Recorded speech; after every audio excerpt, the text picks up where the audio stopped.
परमात्मा श्री पांडुरंग, संत श्रेष्ठ श्री ज्ञानेश्वर महाराज, जगद्गुरु श्री तुकोबाराय, पुण्यश्लोक छत्रपती श्री शिवराय आणि आपण समोर जमलेले सर्व सावरकरांचे भक्त, सावरकरांच्या विचारांवर चालणारे, सर्व क्रांतिकारी मार्गावरून चालणारे आपण सर्व राष्ट्रभक्त, आपल्या सर्वांचे चरणी प्रणाम। माझे सद्गुरू पूजनीय श्री संजय गुरुजी, माझे धर्म आणि राष्ट्रगुरू पूजनीय श्री संभाजीराव भिडे गुरुजी आणि ज्यांच्या नजरेतून हा भारत मी पूर्व, पश्चिम, दक्षिण, उत्तर उभा आडवा पाहिला ते स्वर्गीय आदरणीय राजूजी दीक्षित, या सर्वांच्या चरणी प्रणाम करून मी माझ्या आजच्या विषयाला सुरुवात करतो। भारत ह्या राष्ट्राचं सैनिकीकरण करण्यापाठीमागे सावरकरांची काय भूमिका होती हा आजचा आपला विषय आहे। खरं तर या देशाचं अतिशय दैदिप्यमान असं एक नाव आहे, ते म्हणजे भारत। दुर्दैवानी या देशाला आपण अनेक विविध नावांनी पूर्वीपासून ओळखत होतो, पण आज केवळ दोनच नावं ह्या देशाची पडली गेलेली आहेत, ते म्हणजे इंडिया आणि दुसरा म्हणजे भारत। आज आपलं भारतीय संविधान असू दे, भारतीय न्याय व्यवस्था असू दे, भारतीय कृषी व्यवस्था असू दे, भारतीय अर्थव्यवस्था असू दे, भारतातल्या ज्या म्हणून मूलभूत जेवढ्या व्यवस्था आहेत त्या प्रत्येक व्यवस्थेमध्ये आज दोन मूळ शब्द वापरले जातात, ते म्हणजे भारत आणि इंडिया। खरं तर इंडिया हे काय आपल्या भारत देशाचं नाव नाहीये, ब्रिटिशांनी आपल्यावर लादलेलं असं ते नाव आहे। या देशाला अति अति अति प्राचीन काळापासून अनेक विविध नावांनी या देशाची ओळख आहे। एक म्हणजे या देशाला अति प्राचीन काळापासून अजनाब खंड या नावाने ओळखलं जाते। त्याचबरोबर या देशाला जम्बूद्वीप याही नावाने ओळखलं जाते। त्याचबरोबर या देशाला आर्यावर्त म्हणजेच आर्यभूमी याही नावाने या भारत देशाला ओळखलं जाते। अगदी स्वातंत्र्यवीर सावरकर आपल्या छत्रपती शिवराय यांच्यावर त्यांनी लिहिलेल्या आरतीमध्ये सावरकर असं म्हणतायत, जयदेव जयदेव जय जय शिवराया, या या अनन्य शरण आर्या ताराया, म्हणजेच ही आमची आर्यभूमी। त्याचबरोबर या भूमीला भारतवर्ष या नावानेही ओळखलं जाते। त्याचबरोबर हिंदुस्थान ही या देशाची ओळख आहे आणि ब्रिटिशांच्या आक्रमणानंतर मात्र आपल्या देशाला त्यांनी नाव दिलं, ते म्हणजे इंडिया। खरं तर व्याकरणाच्या दृष्टीने विचार केला तरी सुद्धा भारत देशाचं इंग्रजीमध्ये ट्रान्सलेशन म्हणजे इंग्रजीमध्ये भाषांतरित केलेलं नाव जर आपण पाहायचं झालं तर त्याचं इंडिया नाव होऊ शकत नाही, कारण व्याकरणाचा नियमच असा आहे की नाम जे आहे ते कुठल्याही भाषेमध्ये भाषांतरित होत नाही। उदाहरणार्थ माझं नाव लखन आहे, तर आता जे काही व्याख्यान ऐकणारे श्रोते आहेत त्याच्यामध्ये कोणी कन्नड भाषिक असेल, कोणी तेलुगू भाषिक असेल, कोणी मल्याळ भाषिक असेल, कोणी फ्रेंच, जर्मन, इंग्रजी कुठल्याही जगातल्या भाषेतले ते भाषा जाणणारे असतील तर ते मला माझ्या नावाचा जर त्यांना उच्चार करायचा असेल तर ते मला लखन याच नावाने हाक मारतील। ते माझ्या नावाचं भाषांतर करणार नाहीत, ट्रान्सलेट करणार नाहीत। अगदी तसंच पाकिस्तानला सुद्धा आज इंग्रजीमध्ये आपण पाकिस्तान म्हणतो, बांगलादेशला सुद्धा आज आपण इंग्रजीमध्ये बांगलादेशच म्हणतो, जपानला आपण इंग्लिशमध्ये जपानच म्हणतो, फ्रान्सला इंग्लिशमध्ये फ्रान्सच म्हणतो। तसंच भारत देशाला सुद्धा इंग्रजीमध्ये भारतच म्हटलं पाहिजे, कारण भारत या शब्दाला काही विशेष अर्थ आहे।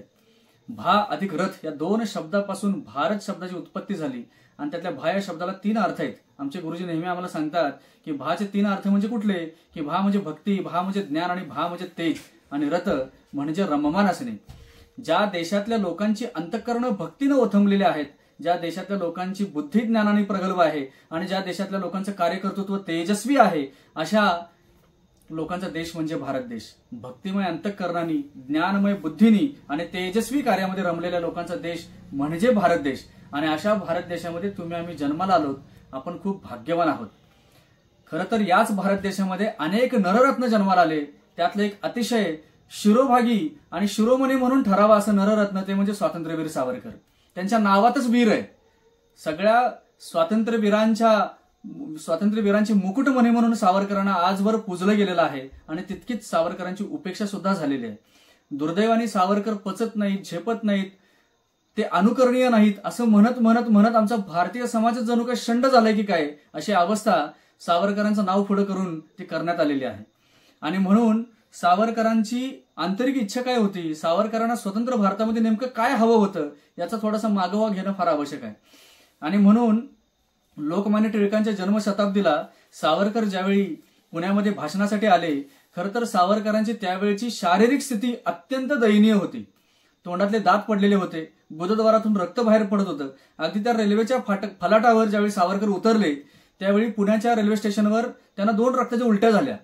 इतकी विचित्र अवस्था सावरकरांची शारीरिक झाली होती, वय प्रचंड झालं होतं, ते प्रचंड आजारी होते। पण लोकमान्य टिळकांची जन्मशताब्दी साजरी करायला मिळणार आहे केवळ याच एका उद्देशासाठी आणि त्याच एका प्रेमासाठी सावरकर शनिवार वाड्यावर आले आणि सावरकरांना त्यावेळी अध्यक्षीय भाषण करायचं होतं। त्या भाषणाच्या सुरुवातीला सावरकर असं म्हणाले की माझी प्रकृती फार ठीक नाहीये, कदाचित मला 5-10 मिनिटांनी थांबावं लागेल, कदाचित मला हे व्याख्यान बंद करावं लागेल, पण श्रोत्यांनो माझ्यावर तुम्ही क्षमा कराल अशी माझी अपेक्षा आहे. आणि असं म्हणून सावरकर बोलायला उभे राहिले आणि बोलायला जशी सुरुवात झाली तसा तो नवतरुणाचा योद्धा तिथं उभा राहिला आणि जशा विजेचा कडकडाट व्हावा अशी सावरकरांची वाणी तिथं निनादू लागली. आणि ते बोलता बोलता बोलता बोलता जवळजवळ पाऊण तास बोलले आणि शेवटी त्या व्याख्यानाचा समारोप करताना सावरकर असं म्हणाले की आता हिंदूंनी सैनिक झालं पाहिजे आणि सैनिकांचं हिंदूकरण झालं पाहिजे. सावरकर असं म्हणाले, आज आपला खंडप्राय देश 30 कोटी जनसंख्येचा असलेला हा देश स्वतंत्र झालेला आहे. कधी नव्हे ते 1/4 देश आपल्या ताब्यात मिळालेला आहे. तर ह्या देशाच्या सीमा सुरक्षित करण्यासाठी, हा 30 करोड हिंदूंचा देश सुरक्षित करण्यासाठी आपल्या देशाच्या सीमांवर कमीत कमी 1 कोटी सैनिकांची रचना, 1 कोटी सैनिकांची आवश्यकता आहे. आणि म्हणून तरुणांनो, आता तुम्ही सैन्यामध्ये भरती व्हा आणि देशाच्या स्वातंत्र्यासाठी आणि मिळालेलं स्वातंत्र्य टिकवण्यासाठी आता हातामध्ये शस्त्र घेऊन शस्त्रसज्ज व्हा, असं सावरकरांनी तिथं सर्व जमलेल्या जनसमुदायाला प्रबोधन करताना म्हटले. इतक्या वृद्ध वयामध्ये सुद्धा ती जी तडफ होती, इतक्या वृद्ध वयामध्ये सुद्धा, कारण एक योद्धा कसा असावा असं जर आधुनिक काळामध्ये आपल्याला जर मूर्तिमंत उदाहरण जर बघायचं असेल तर ते सावरकरांच्याकडेच बघावं लागेल. ध्येयष्टी किती जरी किरकोळ असली तरी आत असलेली दुर्दम्य इच्छाशक्ती आणि या देशाला स्वातंत्र्य मिळण्यासाठी कुठल्याही थराला जाण्याची असलेली जी त्यांची मनोभूमिका होती, ती मनोभूमिका दुर्दैवाने आजच्या 21व्या शतकातल्या तरुण भारतानं मात्र नाकारलेलं आहे असं कदाचित चित्र दिसते. आज जगामध्ये सगळ्यात जास्त लोकसंख्या असलेला देश म्हणून भारत देशाची ओळख आहे. आणि इतकंच नाही तर जगामध्ये सगळ्यात जास्त तरुणांची संख्या असलेला देश म्हणून भारत देशाची ओळख आहे. पण दुर्दैवाने आजचा तरुण हा वार्धक्याला लागलाय की काय अशी आपली अवस्था झालेली आहे. आणि म्हणून पुन्हा एकदा इतिहासाचा मागोवा घेतल्याशिवाय आपल्याला पर्याय नाही आणि फार पाठीमागे जाण्याची आवश्यकता नाही. केवळ 75 वर्षापूर्वी स्वातंत्र्य लढ्यामध्ये अनेक नरवीरांनी या देशाच्या स्वातंत्र्यासाठी जे आपलं बलिदान दिलं, जो त्याग त्यांनी सहन केला आणि जे आपलं जीवन त्यांनी समर्पित केलं, त्यांचा मागोवा जरी आपण घेतला तरी आपलं अंतःकरण पुन्हा एकदा त्या तेजाने पेटून उठेल आणि पुन्हा एकदा देशाच्या उत्थापनासाठी आपल्यामध्ये ते तेज निर्माण होईल आणि आपण कार्यप्रवण होऊ. सावरकर नेहमी म्हणायचे की या भारत देशामध्ये एक वेळेला ग्रंथालय नाही झाली तरी चालतील, एक वेळेला नृत्यालय नाही झाली तरी चालतील, पण भारत देशातल्या प्रत्येक गल्लीबोळामध्ये सैनिकांचा क्लब तयार झाला पाहिजे आणि तिथं युद्धाचं प्रशिक्षण या देशातल्या तरुणांनी घेतलं पाहिजे आणि ते प्रशिक्षण घेऊन मिळालेली ऊर्जा, मिळालेली शक्ती त्यांनी राष्ट्रसेवेसाठी खर्च केली पाहिजे. हा सावरकरांनी अगदी अंतिम श्वासापर्यंत आग्रह धरला आणि त्याच आग्रहाला अनुसरून डॉक्टर मुंजे यांनी सगळ्यात पहिल्यांदा भारत देशातली पहिली सैनिकी शाळा नाशिकमध्ये सुरू केली. त्या शाळेचं नाव भोसला मिलिटरी स्कूल. पण आज दुर्दैव असं आहे की ज्या उद्देशाने डॉक्टर मुंजे यांनी ही शाळा सुरू केली तो उद्देश मात्र आता मागे राहिला आणि केवळ ब्रिटिशांनी जी लॉर्ड मेकॉलेची शिक्षण पद्धती आपल्या भारतामध्ये आणली होती, पुन्हा त्याच शिक्षण पद्धतीचा पुरस्कार करत आज ह्या अनेक शाळा आपले काम करत आहेत. आणि म्हणून सव्यसाची गुरुकुलममध्ये जी सावरकरांची इच्छा होती की या देशातले तरुण बलवान व्हावे, सामर्थ्यशाली व्हावे आणि तरीही ते चारित्र्यवान व्हावे, शक्ती, बुद्धी, युक्ती ह्या सगळ्यांनी ते परिपूर्ण व्हावेत, म्हणून सव्यसाची गुरुकुलममध्ये आम्ही ह्या सर्व युद्धकलांचं प्रशिक्षण देतो आहोत. आणि आमच्या समोर आदर्श सावरकरच आहेत. सावरकरांनी ब्रिटिशांनी जी 1864ला शस्त्रबंदीचा कायदा आणला, त्या कायद्याच्या विरोधात सुद्धा सावरकरांनी एक कविता लिहिली, शस्त्रबंदीची कविता. ती कविता 1938-39 साली पुण्यातल्या एका आंदोलनामध्ये सर्व विद्यार्थ्यांनी गायली. त्या कवितेमध्ये सावरकर असं म्हणतायत, व्याघ्र नक्र सर्पसिंह हिंसर जीव संगरी, शस्त्रशक्ती नै मनुष्य हा जगे धरेवरी, रामचंद्र चाप पाणी चक्र पाणी श्रीहरी, आर्त रक्षणार्थ घेती शस्त्र देवही करी, शस्त्र पाप नाश वयेची शस्त्र पुण्य नाश वये, इष्टता अनिष्टता ही त्याच हेतूनेचे. सावरकर असं म्हणतायत की वनामध्ये, जंगलामध्ये किंवा शहरामध्ये हिंसर पशु जर वावरत असतील तर त्यांचा प्रतिकार करण्यासाठी हातामध्ये शस्त्रसज्ज होऊनच लढावं लागेल. हातामध्ये गुलाबाची पुष्प घेऊन त्यांच्या विरुद्ध लढता येऊ शकत नाही. जर मानवाला मनुष्य जात टिकवायची असेल तर त्या जातीविरुद्ध नरमांस भक्षक म्हणून फिरणाऱ्या यवनांचा आपण प्रतिकार केला पाहिजे. आणि पुढे जाऊन ते असं म्हणतात की रामचंद्र चाप पाणी, चाप म्हणजे धनुष्य आणि चक्र पाणी म्हणजे भगवान श्रीकृष्ण हातामध्ये सुदर्शन घेऊन, जसं प्रभू श्री रामचंद्र हातामध्ये खांद्यावर धनुष्य धारण करतायत आणि भगवान श्रीकृष्ण हातामध्ये सुदर्शन धारण करतायत आणि आपल्या भक्तांचं रक्षण करण्यासाठी सदैव शस्त्रसज्ज राहतायत, अगदी तसंच आर्तरक्षणार्थ घेती शस्त्र देव ही करी, असं सावरकर म्हणतात. पण आज या शस्त्रांच्याकडे बघण्याचा दृष्टिकोन काय झालाय भारतीयांचा? आजचं आधुनिक शिक्षण, आजचं आधुनिकीकरण आणि पुरोगामी विचार यामुळे शस्त्रांच्याकडे इतकं दुर्लक्ष आपलं झालेलं आहे की शस्त्र हातामध्ये घेणे म्हणजे दंगल करणे, शस्त्र हातामध्ये घेणे म्हणजे भांडणं करणे, शस्त्र हातामध्ये घेणे म्हणजे विनाकारण काही वात्रटपणा करणे, असा काही समज आजच्या ह्या कम्युनिस्टांनी आणि आधुनिक शिक्षण पद्धतीने आपल्यावर लादलेला आहे. पण सावरकर असं म्हणतात की शस्त्राला पापाच्याही पारड्यात मोजता येत नाही आणि शस्त्राला पुण्याच्याही पारड्यामध्ये मोजता येत नाही. सावरकर म्हणतात, शस्त्र पाप नाश वयेची शस्त्र पुण्य नाश वये, इष्टता अनिष्टता ही त्याच हेतू नये. की त्याच्या पाठीमागे ते शस्त्र धारण करणारा जो व्यक्ती आहे त्याच्या मनामध्ये हेतू काय आहे त्याच्यावर शस्त्राचं पाप आणि पुण्य अवलंबून आहे. शस्त्र अफजल खानांनी पण धारण केलं आणि शस्त्र छत्रपती शिवरायांनी पण धारण केलं. इकडे एका बाजूला आपल्या 64 बायकांना ठार मारून स्वराज्यावर चालून येणारा अफजल खान आपली मंदिरं देवळं फोडत आणि अनेक महिलांच्यावर अनन्वित अत्याचार करत हातामध्ये शस्त्राचा धाक दाखवत येणारा अफजल खान, आणि दुसऱ्या बाजूला या मातृभूमीतली एक सुद्धा स्त्री परकीयांच्या बलात्काराला बळी पडली नाही पाहिजे, तिची सुरक्षा झाली पाहिजे आणि तिच्या सुरक्षेसाठी आमच्यासारख्या नरवीरांचं बलिदान झालं तरी चालेल म्हणून हातामध्ये भवानी तलवार धारण करणारे छत्रपती शिवाजी महाराज, हा मूलभूत फरक आमच्या तरुणांना आज समजावून दिला पाहिजे. आज गेली लाखो वर्ष ज्या वेळपासून भारत देशामध्ये वैदिक सनातन हिंदू संस्कृती आहे त्यावेळपासून शस्त्रपूजा आपल्या इथे केली जाते. आज आपल्याकडे खंडेनवमीला शस्त्रपूजा करण्याची परंपरा आहे गेली हजारो वर्षापूर्वीपासून. काय परंपरा आहे ही की जवळजवळ त्या नवरात्रामध्ये 9 दिवस दुर्गा मातेने राक्षसांचा संहार केला आणि महिषासुराचा वध केला आणि आपल्या हातामध्ये असलेले ते तळपतं खड्ग म्हणजे ती तलवार जी रक्ताने माखलेली होती, ती रक्ताने माखलेली तलवार ती स्वच्छ करून साफ करून ज्या दिवशी त्या तलवारीचं पूजन झालं त्या दिवसाला आपण खंडेनवमी म्हणतो. तलवारीला संस्कृतमध्ये खड्ग म्हणतात आणि त्या खड्गाचाच अपभ्रंश शब्द आहे खांडा, आणि म्हणून त्या खांड्याचं पूजन ज्या 9व्या दिवशी झालं म्हणून खंडेनवमी आपल्याकडे साजरी केली जाते, जिला आज आपण शस्त्रपूजेचा विधी म्हणून गेली हजारो वर्ष आपल्या देशातले हिंदू आपण साजरी करतोय. पण आज आमच्या घरामध्ये ती शस्त्रपूजा होते का? आज आमच्याकडे खंडेनवमीला आपण काय पुजतोय? आज आमच्याकडे खंडेनवमीला शस्त्र नाही आहे तर आम्ही स्क्रूड्रायव्हर पुजतोय, आम्ही वेगवेगळे नट बोल्ट काढायचे पाने पुजतोय, आम्ही कात्री पुजतोय. आमच्या घरामध्ये तलवार नाही, आमच्या घरामध्ये खड्ग नाही, आमच्या घरामध्ये भाला नाही, आमच्या घरामध्ये पट्टा नाही, आमच्या घरामध्ये ढाल नाही, आमच्या घरामध्ये अशी कुठली शस्त्र नाही, साधी कुऱ्हाड पण नाही. अशी अवस्था आज आमच्या भारतीय हिंदूंची झालेली आहे. आणि पुन्हा एकदा म्हणून त्या शस्त्रपूजेचा विधी आपल्याला यथार्थपणे जर पार पाडायचा असेल तर सावरकरांनी ज्या शस्त्रपूजेचा आणि ज्या सैनिकीकरणाचा पुरस्कार केला तोच पुरस्कार डोळ्यासमोर ठेवून पुन्हा एकदा शस्त्रपूजा आपल्या घरामध्ये झाली पाहिजे. आज आमची अवस्था काय आहे?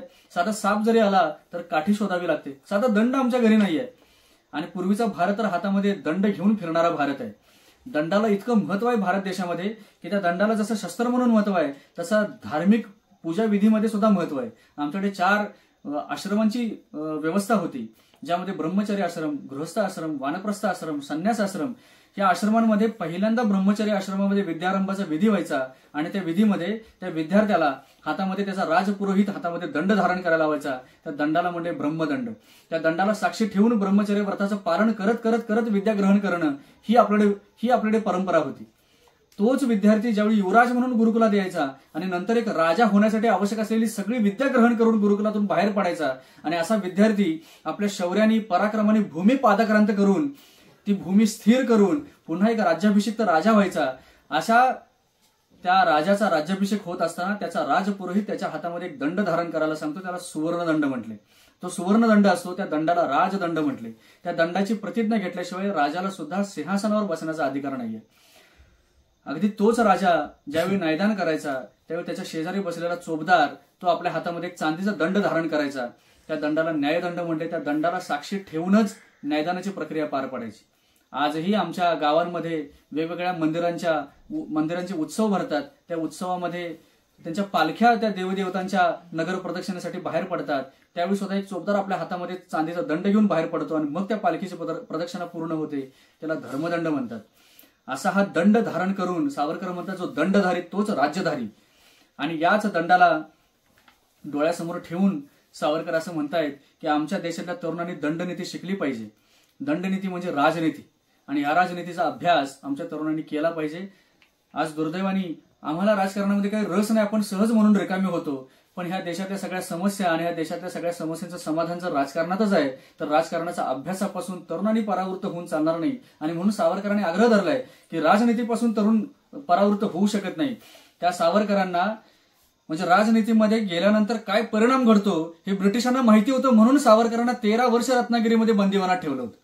म्हणजे एका बाजूला अंदमानचा कारावास, त्यानंतर रत्नागिरीमध्ये तुरुंगवास आणि त्यानंतर जिल्हाबंदी. इतका दीर्घकाळ सावरकरांना केवळ राजकारणापासून दूर ठेवता यावं म्हणून ब्रिटिशांनी त्यांना बाजूला ठेवलं होतं. आणि ही गोष्ट आपण ध्यानात ठेवली पाहिजे. आजच्या तरुणांनी ह्या राजकारणाचा उत्तम अभ्यास केला पाहिजे. दुर्दैवाने आमच्याकडे पॉलिटिक्स सायन्स हा विषय म्हणजे राज्यशास्त्र हा विषय शिक्षणामध्ये आहे, पण त्याच्यातली कुठलीही व्याख्या भारतीयांची नाहीये. ती सगळी परकीयांची व्याख्या आहेत. परकीयांच्या त्याच्या पाठीमागच्या भूमिका आहेत. परकीयांची भूमिका परकीयांची व्याख्या घेऊन आम्ही आमच्या भारताचं राजकारण कसं काय उत्तम पद्धतीने पार पाडू शकू. आणि म्हणून पुन्हा एकदा सावरकरांनी त्याच्या पाठीमागची मांडलेली भूमिका आपण ते विचारात घेतली पाहिजे, त्याचा अभ्यास केला पाहिजे. इंग्लंडमध्ये असताना सावरकरांनी जोसेफ मॅझनीचं आत्मचरित्र लिहिलं. त्या आत्मचरित्राच्या प्रस्तावनेमध्ये सावरकर असं म्हणतायत ती प्रस्तावना इतकी जाज्वल्य होती की भारत देशातल्या सगळ्या तरुण क्रांतिकारकांनी ती कंठस्थ केली होती. प्रत्येक क्रांतिकारकांची भगवद्गीता म्हणजे जोसेफ मॅझनीची प्रस्तावना होती. या प्रस्तावनेमध्ये सावरकर लिहितायत की एकदा जोसेफ मॅझनी आपल्या सिनेटमध्ये आले आणि सिनेट म्हणजे त्यांचं जी काही परिषद होती त्या परिषदेमध्ये आले आणि त्या सिनेटमध्ये सर्व सभासदांनी जोसेफ मॅझनींना एक प्रश्न विचारला की ते असं म्हणतायत की का हो म्हणले एखाद्या व्यक्तीचं पूर्णार्थाने विकसन व्हायचं असेल, एखाद्या व्यक्तीचा पूर्ण विकास व्हायचा असेल, तो समृद्ध व्हायचा असेल आणि त्याचं उत्थापन व्हायचं असेल आणि त्या व्यक्तीपासून समाज आणि समाजापासून राष्ट्राचं उत्थापन व्हायचं असेल तर कुठल्या गोष्टीची आवश्यकता आहे.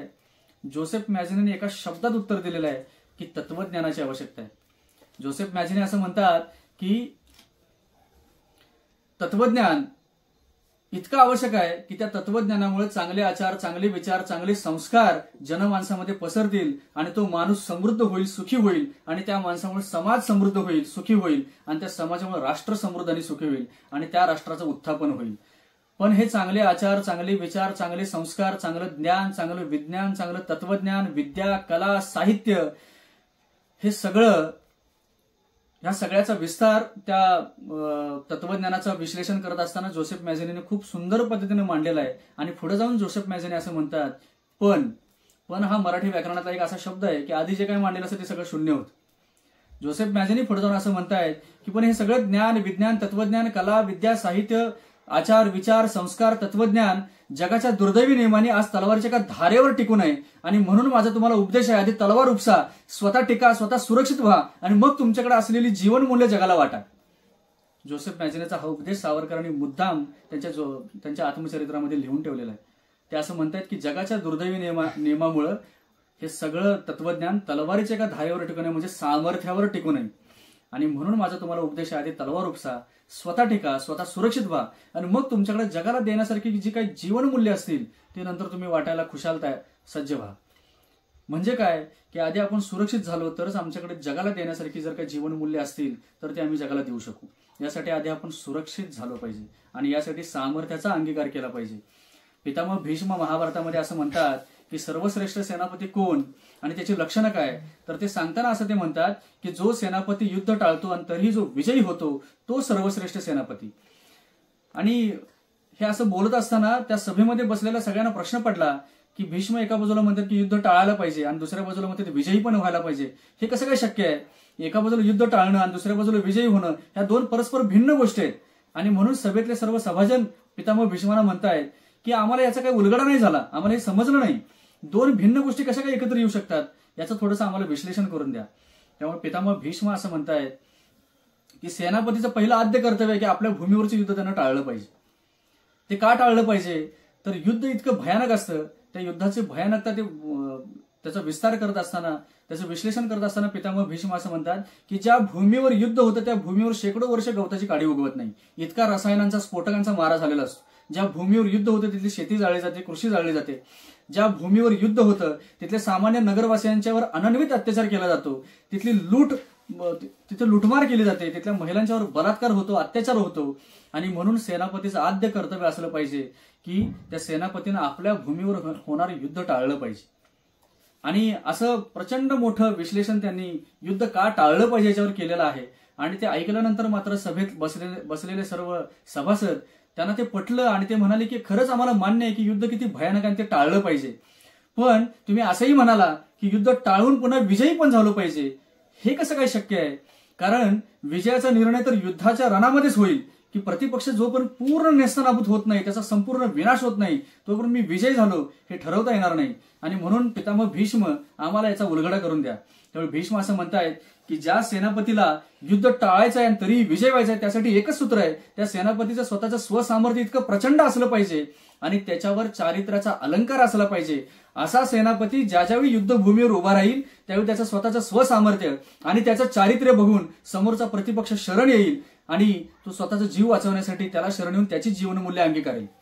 इथे एका बाजूला युद्ध टाळणंही झालं आणि दुसऱ्या बाजूला तो सेनापती विजयी पण झाला. पण सूत्र काय आहे? सामर्थ्य. स्वामी विवेकानंद म्हणतात, बळ हे जीवन, दुर्बलता म्हणजे मृत्यू होय. आणि आर्य चाणक्य आपल्या कौटिल्य अर्थशास्त्रामध्ये म्हणतात की जो शिक्षा राष्ट्र सर्वोपरी है ये सिखाता नहीं वो शिक्षा व्यर्थ है.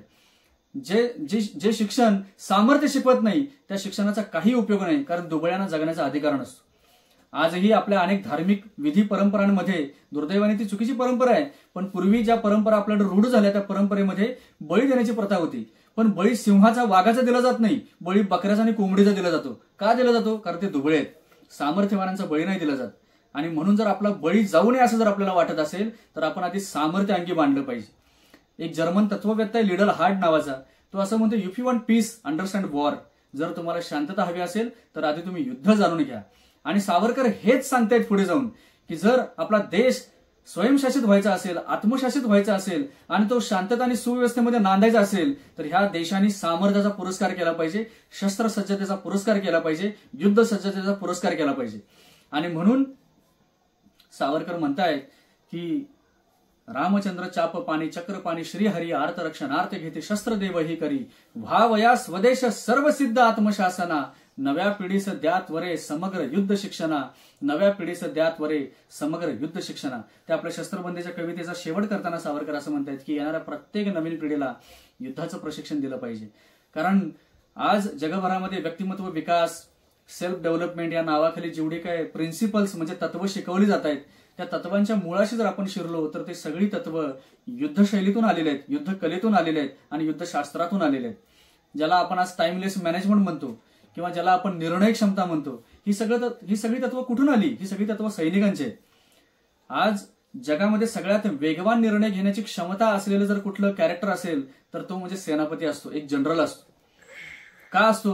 कारण आपल्या गुप्तहेरांकडून मिळालेल्या माहितीनुसार तो आपली स्वतःची एक स्ट्रॅटेजी तयार करतो, एक नीती तयार करतो आणि मग दुसऱ्या दिवशी युद्धभूमीवर आपली ती नीती वापरत वापरत लढाई लढत असतो.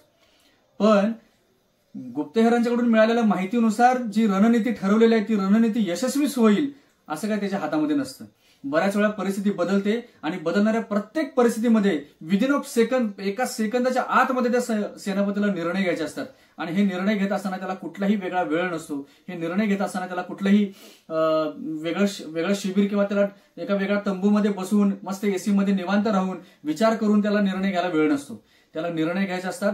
खाली रक्ताचा चिखल झालेला असतो, रक्तामासाचा सडा त्याच्या समोर सगळा पडलेला असतो, प्रेतांचे खच त्याच्या समोर पडलेले असतात आणि अशा ठिकाणी उभं राहून त्या सेनापतीला निर्णय घ्यायचे असतात. आणि हे निर्णय घेत असताना अनेक दृष्टिकोन डोळ्यासमोर त्याला ठेवावे लागतात. सगळ्यात पहिला दृष्टिकोन त्याला डोळ्यासमोर ठेवावा लागतो ते म्हणजे माझ्या सेनेचं रक्षण झालं पाहिजे, दुसरं म्हणजे माझ्या राज्याचं रक्षण झालं पाहिजे, तिसरं म्हणजे माझ्या राजाचं रक्षण झालं पाहिजे आणि एवढं सगळं संरक्षित होऊन पुन्हा मी विजयी पण झालो पाहिजे, एवढे दृष्टिकोन डोळ्यासमोर ठेवून त्या सेनापतीला निर्णय घ्यायचे असतात. आज आमच्या भारत देशाच्या तरुणांची अवस्था काय आहे? 10वी झाली, 12वी झाली तरी व्यक्तिगत जीवनातले भौतिक निर्णय सुद्धा ते घेऊ शकत नाहीत. ही निर्णय क्षमता जर त्यांच्यामध्ये निर्माण व्हायची असेल, ती जर वाढायची असेल तर त्यांना पुन्हा एकदा सैनिकी शिक्षणच दिलं पाहिजे, त्याला पर्याय नाहीये. आणि म्हणून सावरकर असं म्हणतात की हे सैनिकी शिक्षण शालेय शिक्षणामधूनच द्यायला सुरुवात केली पाहिजे. खूप आग्रह धरलाय सावरकरांनी आणि हा सावरकरांचा आग्रह जोपर्यंत आपण सार्थ ठरवत नाही तोपर्यंत भारत काही बलशाली होणार नाही किंवा भारत हा सामर्थ्यशाली होणार नाही. आज देशाचे दुर्दैव चित्र काय आहे की ज्या लोकमान्य टिळकांच्या जन्मशताब्दीला सावरकर असं म्हणतायत की ह्या देशाला मिळालेले जे स्वातंत्र्य ते टिकवण्यासाठी त्यावेळी देशाची लोकसंख्या 30 कोटी होती. ह्या 30 कोटी लोकसंख्या असलेल्या खंडप्राय देशाला सुरक्षित करण्यासाठी किमान 1 कोटी तरुणांचं सैनिक ह्या देशाच्या सीमेवर शस्त्रसज्ज असलं पाहिजे. आज आमच्या देशाची लोकसंख्या किती आहे?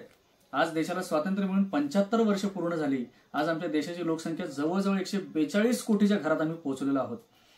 स्वातंत्र्यानंतर 75 वर्षांमध्ये आमच्या देशाचा विकास काय, तर आम्ही 112 कोटींनी वाढलो. आणि 112 कोटी लोकसंख्या असलेल्या देशामध्ये आज सैनिक किती आहेत सीमेचं रक्षण करण्यासाठी? केवळ 13 लाख. आणि त्या 13 लाख सैनिकांच्या पैकी सुद्धा काही ठराविकच सैनिक सीमेवर शस्त्रसज्ज आहे. बाकी सगळे सैनिक त्यांच्या प्रशिक्षण शिबिरामध्ये आहे. मग आपल्या देशाची सुरक्षा कशी होईल? 1947ला आपला देश स्वतंत्र झाल्यापासून अगदी त्याच्या दुसऱ्या तिसऱ्या महिन्यापासूनच पाकिस्तानचे आक्रमण आपल्या देशावर यायला लागले, ती व्हायला लागली. आणि त्यावेळपासून आजही अनेक अतिरेकी समुद्रमार्गाने भूमार्गाने भूमध्य म्हणजे भूगर्भातून सुद्धा आपल्या देशामध्ये शिरकाव करतायत. आणि ह्या देशाची शांतता सुव्यवस्था ती सगळी उद्ध्वस्त करून टाकतायत. आणि ह्या देशामध्ये बॉम्बस्फोट करतायत, ह्या देशामध्ये अतिरेकी हल्ला करतायत आणि सामान्य नागरिकांचा जीव सुद्धा घेतायत. इतकी वाईट अवस्था आपला देश गेली 75 वर्ष भोगतोय. ते जर सावरकरांचं म्हणणं जर आपण ऐकलं असतो तर कदाचित या देशावर कुठल्याही परकीय देशाला आक्रमण करण्याची हिंमत सुद्धा झाली नसती. सावरकरांनी सांगितलं होतं अंदमान निकोबार बेट ही सैनिकी प्रशिक्षण शाळा करा, पण दुर्दैवाने तीही आम्ही करू शकलो नाही. आणि म्हणून पुन्हा एकदा सावरकर जे म्हणतायत त्या त्यांच्या सैनिकीकरणाचा जो पुरस्कार ते करतायत त्याचा प्रचार प्रसार करून पुन्हा एकदा ह्या देशातल्या तरुणांना सैनिकी बनवण्याचा आपण प्रयत्न केला पाहिजे. सावरकर त्या कवितेमध्ये असं म्हणतायत की राष्ट्ररक्षणार्थ शस्त्र धर्म मानिते जरी आंग्ल जर्मनी जपान राष्ट्र भूवरी भारतातची स्वदेश रक्षणार्थ का तरी शस्त्रधारणी बळीची बंद हा आमावरी. आमच्यावरच का बरं ही शस्त्रबंधनं घातली गेलेली आहेत?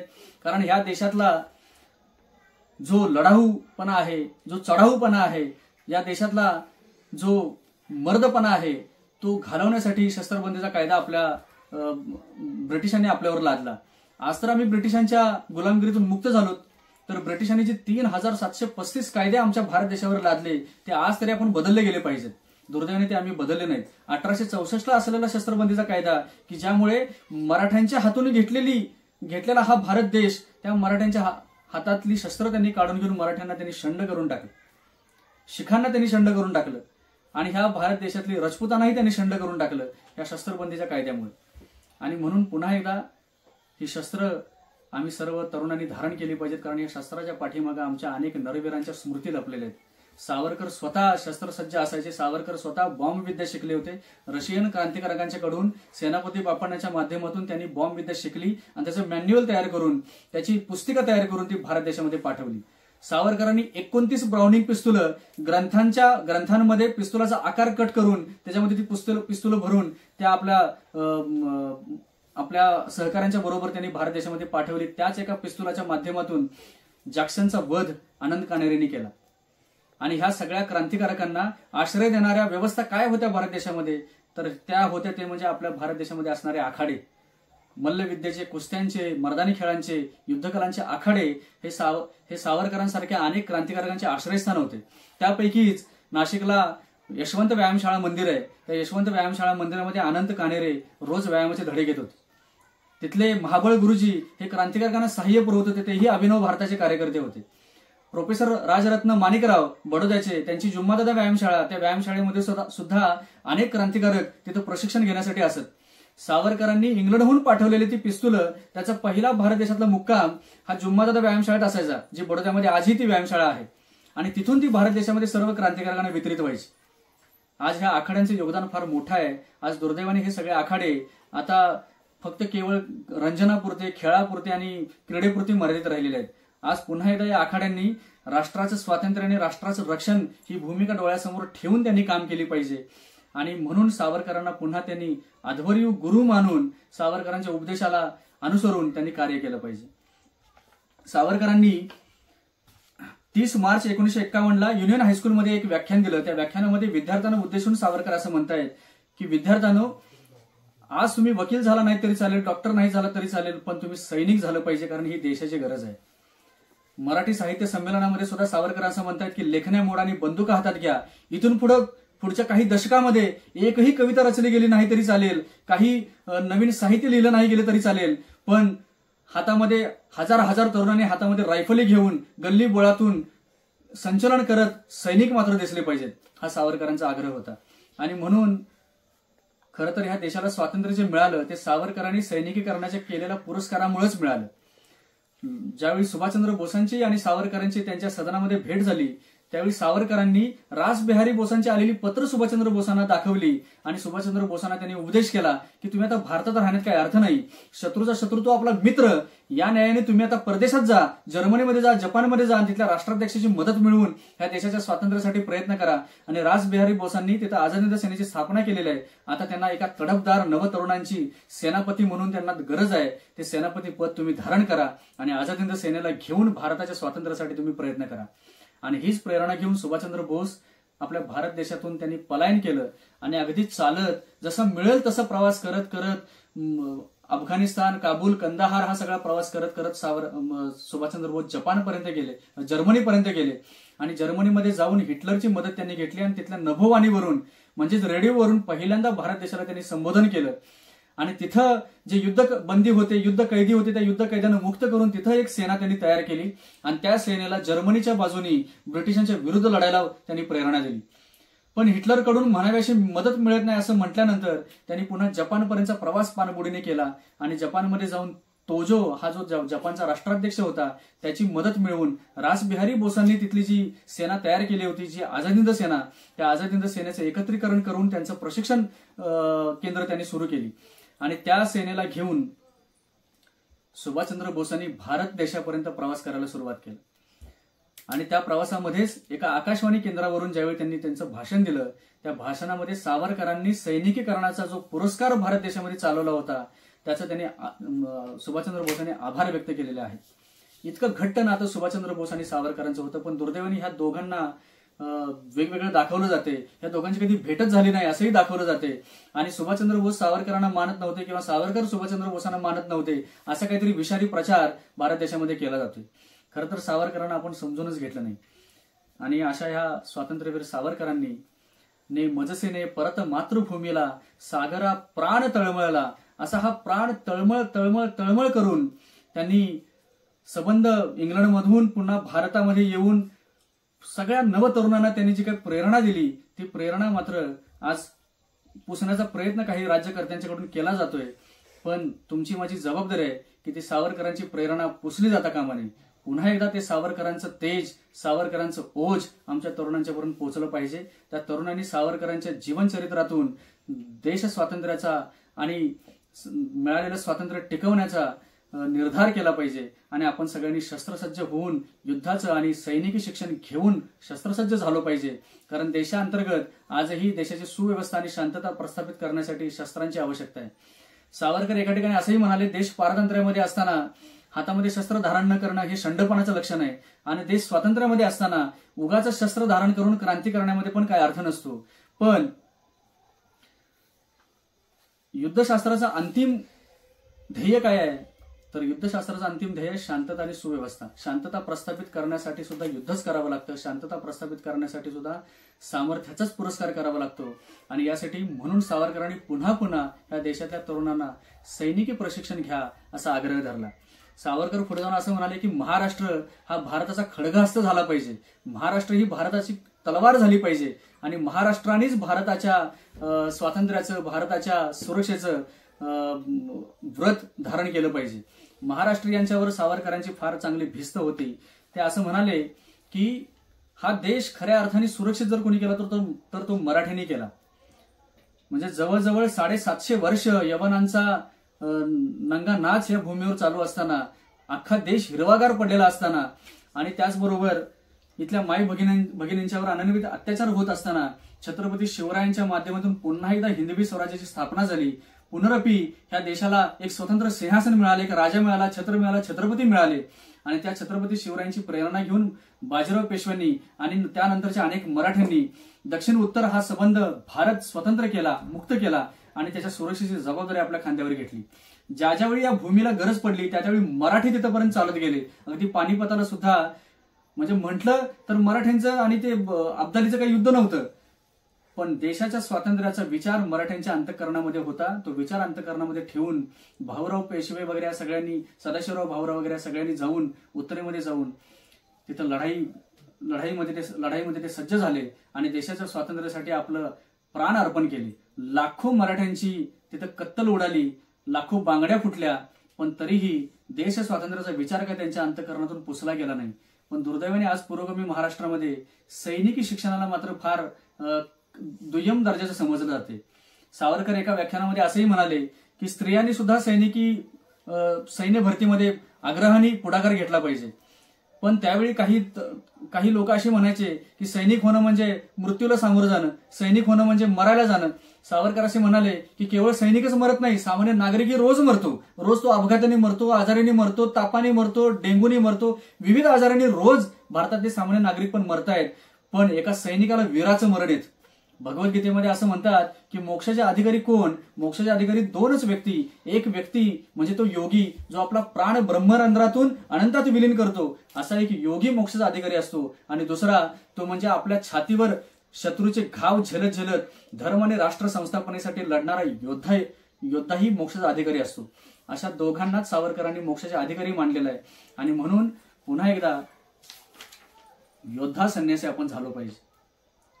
आपल्या भारत देशामध्ये जे राजे होऊन गेले त्या राजांना सुद्धा शास्त्रामध्ये शब्द वापरलाय राजर्षी. केवळ आम्ही राजा नाही शब्द वापरला. एक राजा होण्यासाठी त्याला लागणारी जी गुणवत्ता आहे, साहस, धाडस, शौर्य, पराक्रम, न्यायदान करण्याची समत्व बुद्धी, विजिगीषू वृत्ती आणि दिग्विजय करण्याची पराकाष्ठा ज्याच्यामध्ये आहे त्याला राजा म्हटले. आणि दुसऱ्या बाजूला शौर्याबरोबर धैर्य, त्याचबरोबर पराक्रमाबरोबर संयम, ऐश्वर्याबरोबर चारित्र्य वगैरे ही सगळी गुणवत्ता ऋषीची गुणवत्ता आहे. अशी ही राजा अधिक ऋषी अशा दोन गुणवत्ता जिथे एकत्र येतात त्याला राजर्षी म्हणतात. आणि असा नेता आणि असं नेतृत्व भारत देशाला सदैव हवाय अशी ऋषी मुनींनी आपल्या शास्त्रामध्ये आपली इच्छा व्यक्त केलेली आहे. आणि तीच इच्छा डोळ्यासमोर ठेवून सावरकरांनी सुद्धा इथलं नेतृत्व शस्त्रसज्ज असलं पाहिजे, इथलं नेतृत्व सामर्थ्यशाली असलं पाहिजे आणि त्याचबरोबर ते चारित्र्यवान सुद्धा असलं पाहिजे असा आग्रह सावरकरांनी पुन्हा पुन्हा धरलेला आहे. तो आग्रह डोळ्यासमोर ठेवून, सावरकरांची ही अंतिम इच्छा डोळ्यासमोर ठेवून आमच्या भारत देशातल्या सगळ्या तरुणांनी शस्त्रसज्ज व्हावं, त्यांनी शस्त्राचं प्रशिक्षण घ्यावं, सैनिकी प्रशिक्षण घ्यावं आणि देशाच्या सुरक्षेच्या भूमिकेमध्ये आपलं महत्वपूर्ण योगदान द्यावं. एवढंच मागणं मागतो आणि झालेली सेवा तुम्हा सर्वांच्या चरणी समर्पित करतो आणि मी थांबतो. जय हिंद, जय भारत.